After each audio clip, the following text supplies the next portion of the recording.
In the world of academic research, there's a kind of quiet revolution happening right now. It's not about some single flashy discovery, but something way more fundamental, a total rethink of how we build and share knowledge. So let's dive into this big push for transparency and figure out what it really means for the future of research. It all comes down to this one simple but absolutely massive question.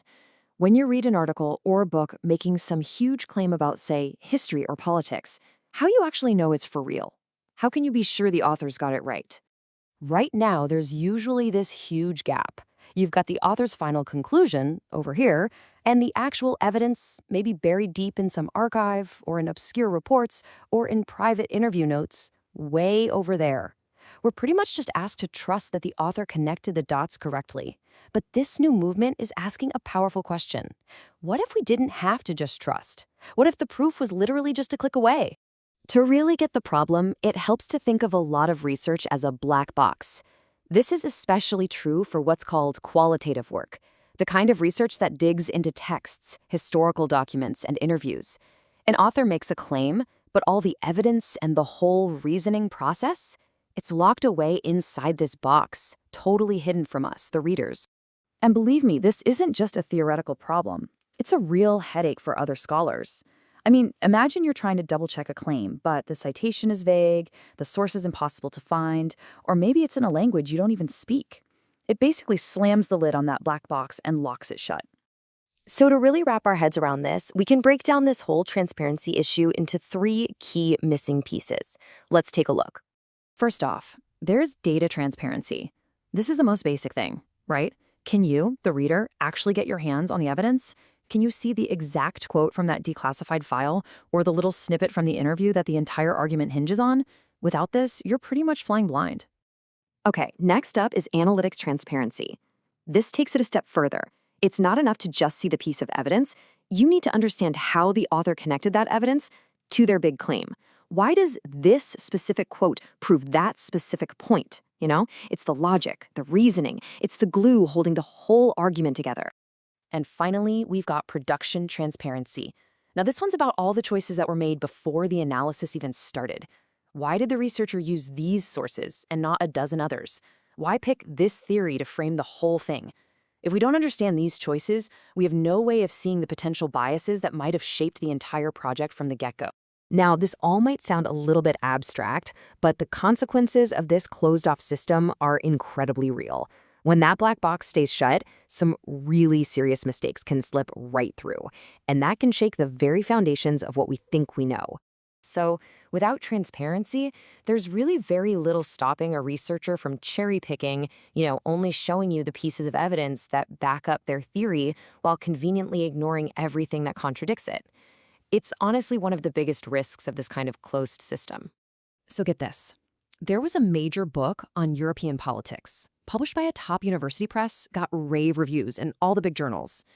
But it was later discovered that the entire thing was built on evidence that was systematically misread and cherry-picked.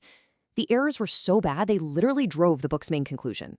And yet, it sailed through every single layer of traditional peer review completely undetected. And that leads us to a really startling and, frankly, kind of unsettling thought. If a huge, important work like that can get through all the normal checks and balances with such deep flaws, well, what else are we missing? It kind of suggests the ground beneath our feet might be a lot shakier than we'd like to think. But it's not all doom and gloom. Far from it.